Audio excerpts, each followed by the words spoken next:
उसके बाद बच्चे क्वथनांक, क्वथनांक बोला जाता है बच्चे बॉइलिंग पॉइंट, बॉइलिंग पॉइंट उबलना। पानी का क्वथनांक क्या होता है, याद किया होगा, बॉइलिंग पानी का क्वथनांक क्या होता है 100 डिग्री सेल्सियस, 100 डिग्री सेल्सियस में पानी उबलने लगता है, ठीक है। तो क्वथनांक होती है कहते हैं। तो क्या होगा, कोई द्रव है उसको इतना तापमान दिया जाए, उसका इतना तापमान बढ़ाया जाए, ठीक है, कि वो उबलने लगे। तो वही जो तापमान, इस तापमान पे उबलने लगेगा, वही क्या कहलाएगा, उसका क्वथनांक कहलाएगा। अब देखो परिभाषा, वायुमंडलीय दाब पर वह तापमान जिस पर द्रव उबलने लगता है उसको क्वथनांक कहते हैं, उसका क्वथनांक कहलाता है, ठीक है। क्वथनांक समविष्ट गुण है। जल का क्वथनांक 373 केल्विन, यानी कि 100 degree Celsius plus 273 kelvin equal to 373 kelvin, यानी कि 100 डिग्री सेल्सियस क्या होता है, इसको केल्विन में बदला गया है। अगर डिग्री सेल्सियस में बोला जाए तो 100 डिग्री सेल्सियस ही होता है क्वथनांक जल का, पानी का, ठीक है।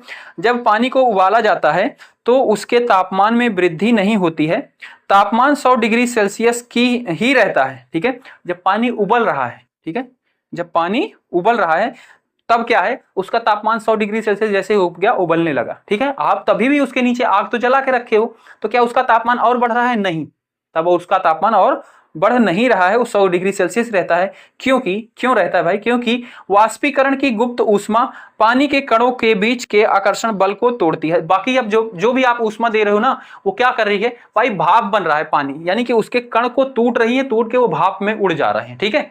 तो उनको जो ऊष्मा आप 100 डिग्री सेल्सियस हो गया उसके बाद दे रहे हो, वो पानी के कणों को तोड़ने में चली जा रही है, ठीक है, और आकर्षण के बल को तोड़ती हैं। अतः 100 डिग्री सेल्सियस तापमान पर वाष्प के कणों उसी तापमान पर पानी के कणों की अपेक्षा अधिक ऊर्जा होती है, ठीक है। यानी कि जो पानी है उसका कणों की जो 100 डिग्री सेल्सियस पर पानी है, ठीक है, उसके कणों में ऊर्जा अधिक रहती है कंपेयर टू किसके, भाप वाले, जो भाप है वाष्प में है, ठीक है, वाष्प के कणों की।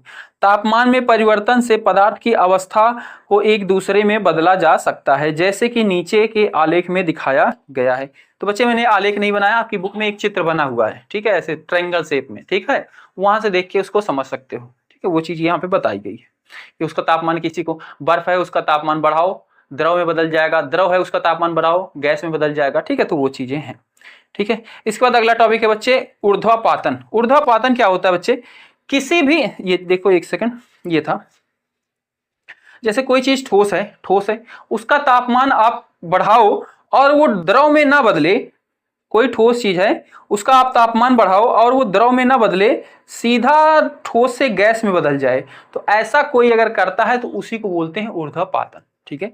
कोई पदार्थ है ठोस अवस्था में है, वो सीधा ठोस अवस्था से, वैसे गुण होता है कि ठोस अवस्था से द्रव में बदलेगा, द्रव से गैस में बदलेगा, पर वो ठोस से द्रव में ना बदले सीधा गैस में बदल जाए, उसको बोलते हैं ऊर्ध्वपातन पदार्थ या ऊर्ध्वपातन क्रिया। ऐसे कोई क्रिया करता है उसको ऊर्ध्वपातन क्रिया बोलेंगे या ऊर्ध्वपातन बोलेंगे।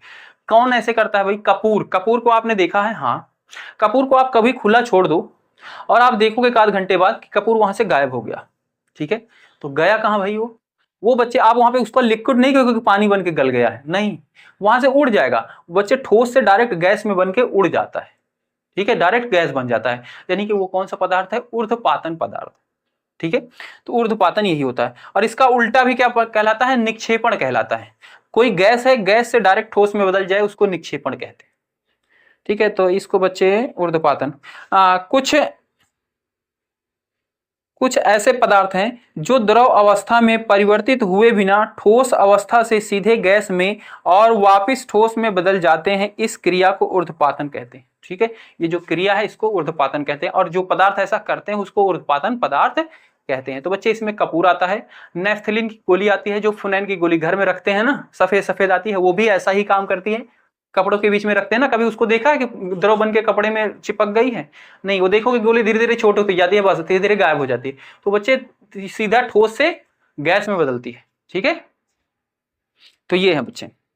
और अमोनिया, अमोनिया भी होता है ऐसे ही, ठीक है, ऐसा ही वो व्यवहार करता है, ठीक है। अब आ जाते हैं बच्चे दाब परिवर्तन। तो अभी देखो बच्चे, ये जो चीजें आपने पढ़ी, क्वथनांक, ऊर्ध्वपातन, ये सारे तापमान में परिवर्तन करने के बाद ही ये टॉपिक्स आते हैं, इसीलिए इनको बताया गया, ठीक है। अब दाब में परिवर्तन, का प्रभाव, जब दाब में परिवर्तन किया जाता है तो क्या प्रभाव पड़ता है।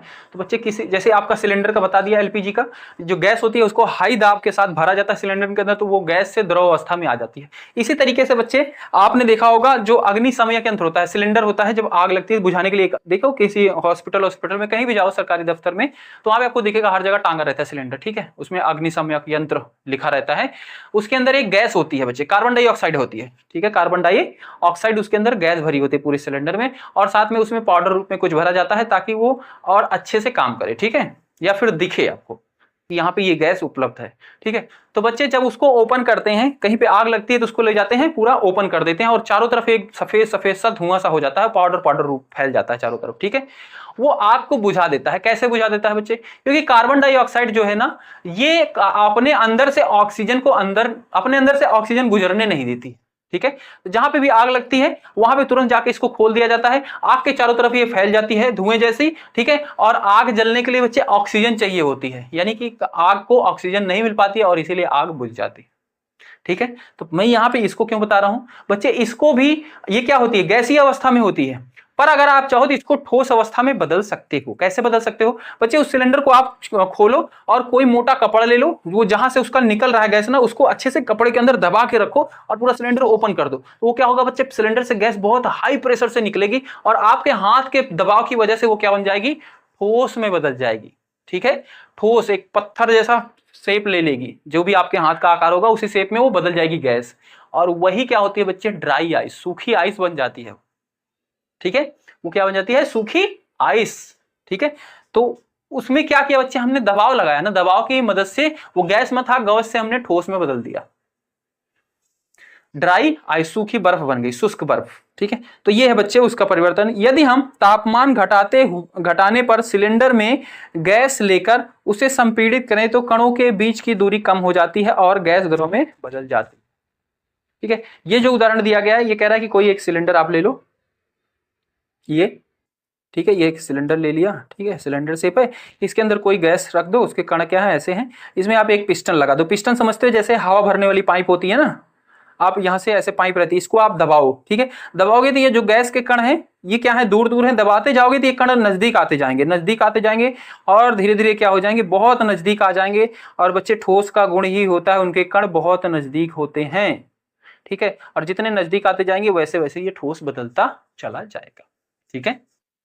तो ये है बच्चे आपका दाब परिवर्तन का प्रभाव, ओके, यानी कि दाबा के भी पदार्थ की अवस्था को बदला जा सकता है।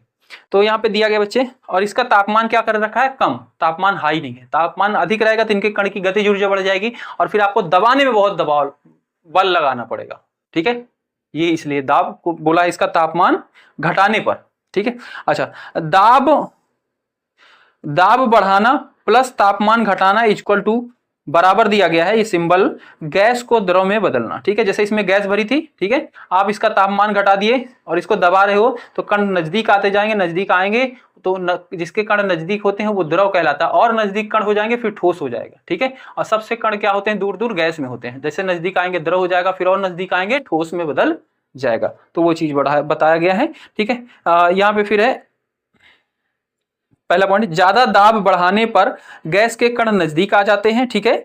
और सॉलिड कार्बन डाइऑक्साइड, ठोस कार्बन डाइऑक्साइड यानी कि ड्राई आइस, शुष्क बर्फ को वापस गैसीय अवस्था CO2 कार्बन डाइऑक्साइड में बदला जा सकता है बिना द्रव अवस्था में बदले, ठीक है। जो शुष्क बर्फ होता है वही उसी का उदाहरण ही बता रहा है, ड्राई आइस मैंने बताया ना, हुआ होता है सिलेंडर, उसको आप कपड़े की मदद से दाब के रखो और सिलेंडर को ओपन कर दो तो गैस क्या होगी, बहुत तेजी से निकलेगी और आपके हाथ के दबाव की वजह से वो क्या हो जाएगी, सूखी बर्फ बन जाएगी। अब बच्चे वो सूखी बर्फ आप शादियों में देखते हो, वो बादल बनाने के लिए यूज करते हैं, स्टेज पे वो ले जाके मटका रहता है, उसी के अंदर सूखी बर्फ डाल देते हैं और वो फिर पूरा बादल जैसा निकलता है। तो क्या होता है, सूखी बर्फ होती है बच्चे, वो सीधा द्रव में नहीं बदलती, वो डायरेक्ट गैस में बदलती है, ठीक है। तो वही बोल रहा है कि बिना द्रव अवस्था में बदले, ठीक है, कार्बन डाइऑक्साइड में बदलती है। इसके लिए दाब को घटाकर एक एटमॉस्फेयर तक लाना होता है, ठीक है। दाब घटाने का मतलब भाई आप उस हाथ से उसको छोड़ दिए, दाब कम हो गया, अब वो क्या हो जाएगा, तुरंत वो भाप के रूप में फैलने लगेगी, ठीक है। तो ये है बच्चे दाब परिवर्तन। अब देखो, सूखी बर्फ, ड्राई आइस, ठोस कार्बन डाइऑक्साइड। सूखी बर्फ क्या होती है, कोई पूछे भाई कि सूखी बर्फ का सूत्र क्या होता है, तो CO2 ही होता है, पर वो क्या होती है, ठोस होती है, बस ठोस कार्बन डाइऑक्साइड ही होती है। ठीक है, वाष्पीकरण अगला पॉइंट है बच्चे, वाष्पीकरण।